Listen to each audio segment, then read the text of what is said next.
officers went on strike in the middle of a pandemic. But just how did we get here, and what structural health management issues might the national and county governments have misdiagnosed as coronavirus disease hit the country earlier this year?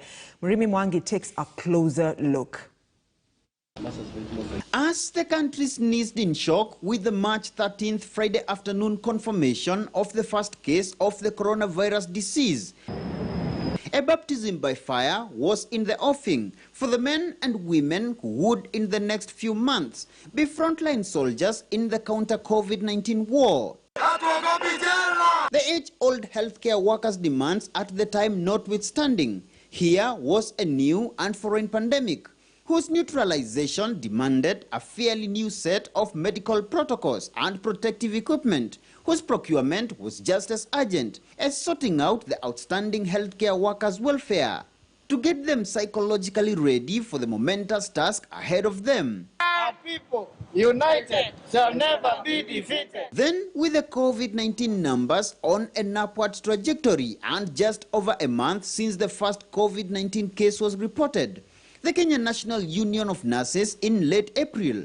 issued a strike notice with, among other demands, the promotion of health workers and harmonization of risk allowances. And the list of healthcare workers' demands would hit a fever pitch in August, at the peak of the COVID-19 pandemic, when the Kenya Medical Practitioners, Pharmacists and Dentists Union issued a strike notice barely days after over 1,000 nurses went on a go-slow pressing for payment of their July salaries. An outcry worsened by the surge in the number of COVID-19 fatalities from among healthcare workers, exceeding 1,000 by early last month. We will not allow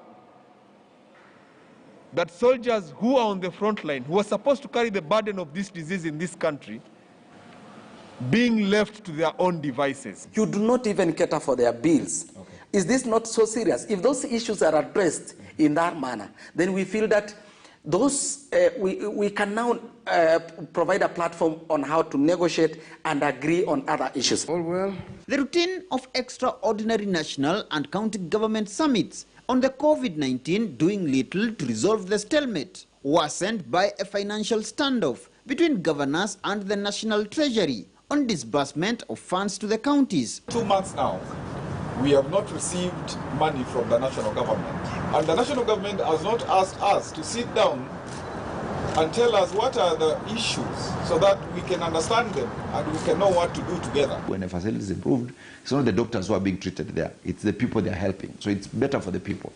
But government has not been keen, and I believe it's because most of the senior government officers, they don't get attended to in these public facilities. So they give the bare minimum of what they can.